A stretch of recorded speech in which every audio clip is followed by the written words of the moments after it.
use this filtering process.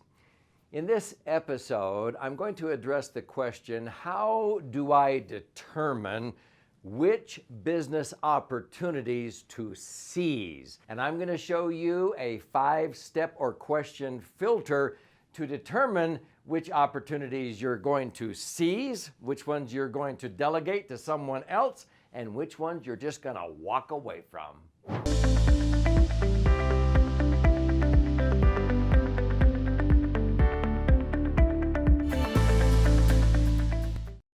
So I'm Doug Andrew, and I'm a coach for entrepreneurs, a life balance coach.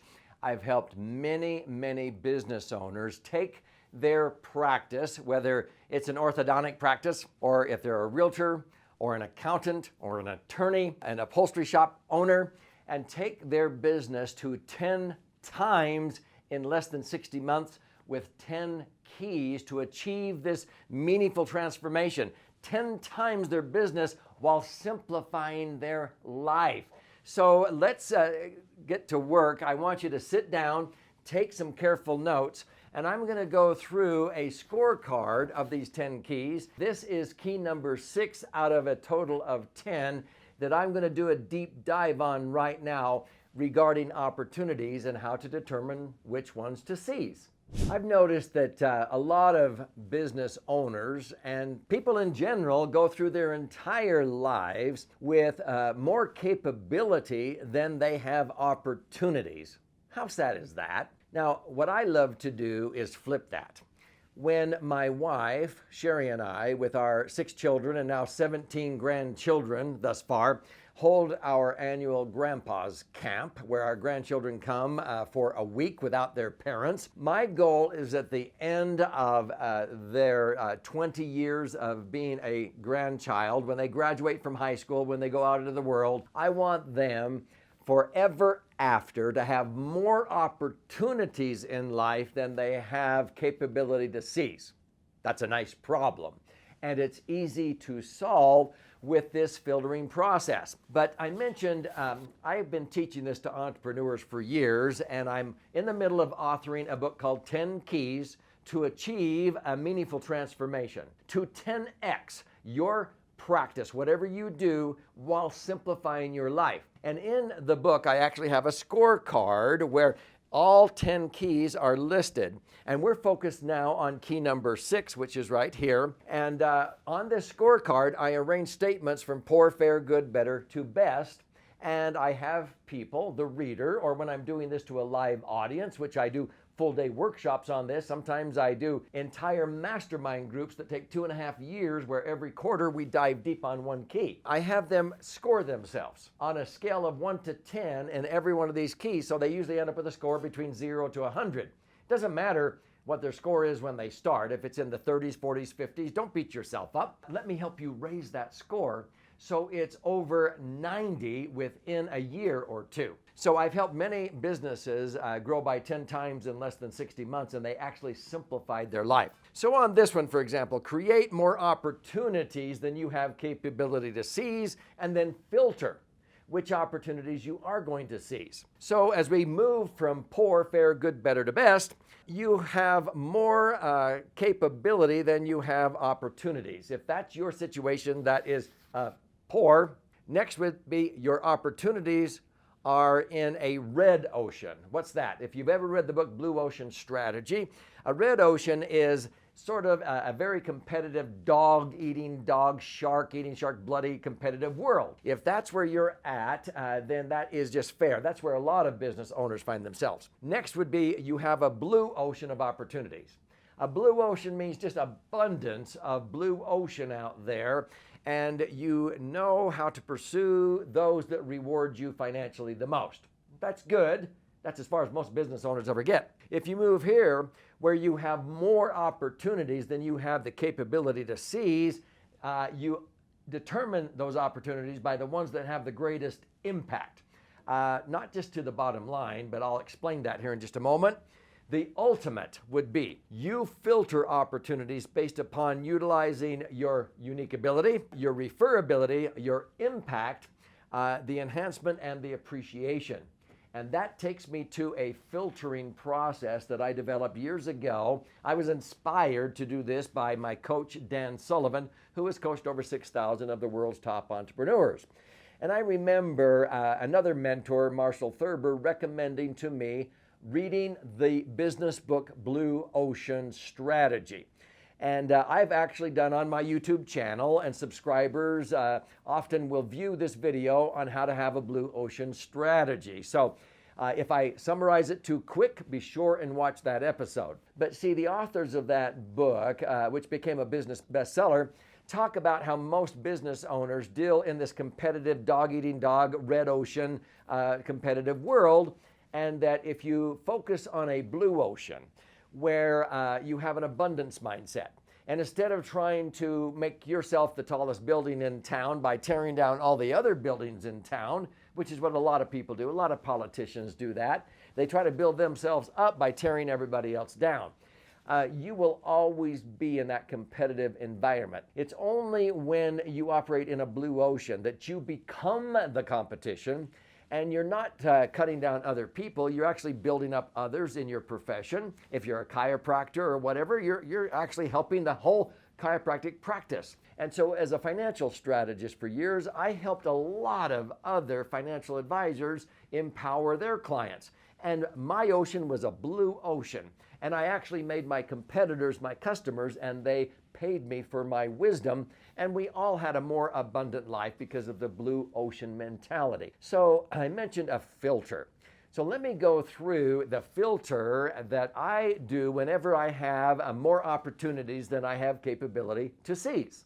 So as I mentioned, having more opportunities than capability is a nice problem, and it's easy to solve, but a lot of business owners, they hit the ceiling of complexity. They have more opportunities, and they don't know how to determine which ones to seize. It's whoever called first or whatever. What I learned to do is to be able to rank them with a score.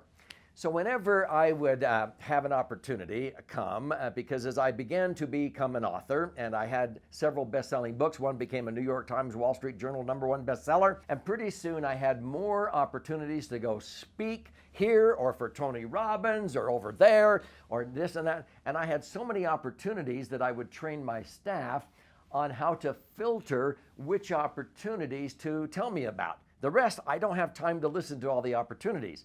So I taught them this filtering process, and I was only presented with the opportunities that scored over 20 or 21. So let me explain this. Whenever an opportunity would come to speak or teach or go here or there, what I would do is I would analyze it with 5 scores from a -1 to a +5.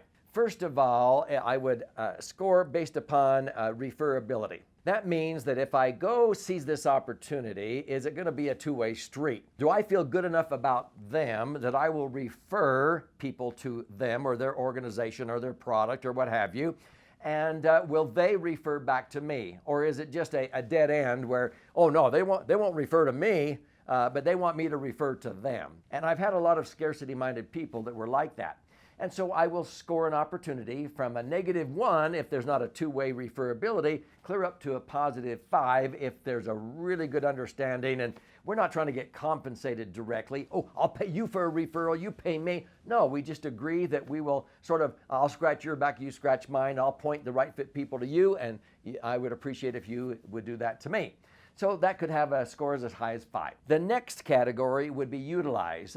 If an opportunity was going to utilize my unique ability, the things that gave me energy and passion, that I can go out and take complex things and make them simple, and that I can talk about finances and optimizing assets and empowering true or authentic wealth, or abolish entitlement mindset with your kids and grandkids or your employees, all the things that I love to talk about. If it was going to utilize my unique knowledge and unique ability, I would score it from a -1 if it didn't to a +5 on utilizing my unique ability. The next category that I would rank would be on enhancement. Now, That means that I have learned in life that I have only grown when I got out of my comfort zone. So if I had 2 or 3 opportunities the same day or the same week to fly to this part of the country or this part of the country, and I couldn't do both, I would say, which opportunity is within my unique ability, but it's going to cause me to stretch. It's going to take me out of my comfort zone a little bit more. I've never been on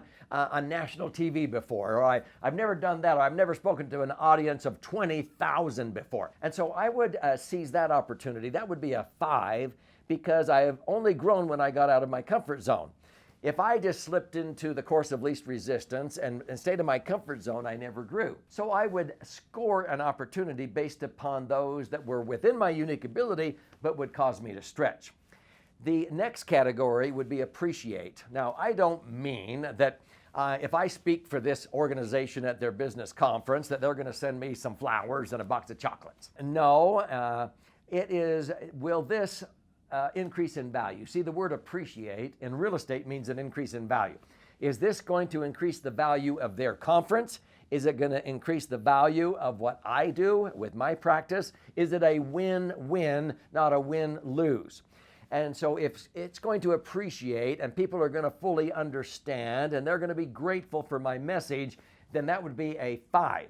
If it did not appreciate, then it would be a -1 or a 0. The last category would be reward, but many people think that means money. How much are they going to pay me? How much am I going to make? No, more than financial remuneration, it would be impact. Many times I turned down opportunities that scored only 1 or 2 on reward, even though I knew I could make $250,000 on stage at the Bellagio Hotel speaking for Tony Robbins, who I've spoken for many times. And it's almost like a slam dunk. I know in front of his audiences, people see value and they are decisive in nature and so forth. But I have turned that down many times because I would rather be in front of 12 teenagers at a suicide crisis center saving their lives because Tony Robbins has recorded my message and he can play it on the big screen. I may not like being in the room where maybe there's vulgar language being used and so forth. And so I choose to be in front of 12 teenagers because of the impact on those 12 teenagers instead of 1,000 people in a ballroom where it's just about the money. And so after I've scored myself on a -1 to a +5 on all of those 5 categories, refer, utilize my unique ability, enhance, cause me to stretch, appreciate, and then also on the impact, then based upon the score. So it's going to be a score between a -5 and a +25. At first, if it scored 15 or 16 or higher, then my assistant would show it to me. But pretty soon I had way more opportunities that scored over 16 that I could handle, so I raised the bar to 18 and then 19 and then 20. It got to the point where unless an opportunity scored at least 21 or 22 out of 25, I didn't even know about it because my assistant wouldn't even bother me with it because it didn't hit the bottom score. But it made it so easy to filter which opportunities to seize, which ones to delegate and which ones to walk away from. This goes for any business opportunity, not just speaking, which is sort of the example that I used right now. So let me tell you how this all comes together. So many times I have found in life, especially in business, that a lot of times people view things as a threat instead of an opportunity. And there's all kinds of stories that I tell that explain this, but usually a pessimist sees challenges in the opportunity, whereas an optimist sees the opportunities in the challenge. And I could give all kinds of examples of this, but the takeaway here is that you want to look at things that what most of your competitors view as a threat or a challenge. You look at it as an opportunity and it's a blue ocean and you solve people's reasons for why they feel confused, isolated, or powerless.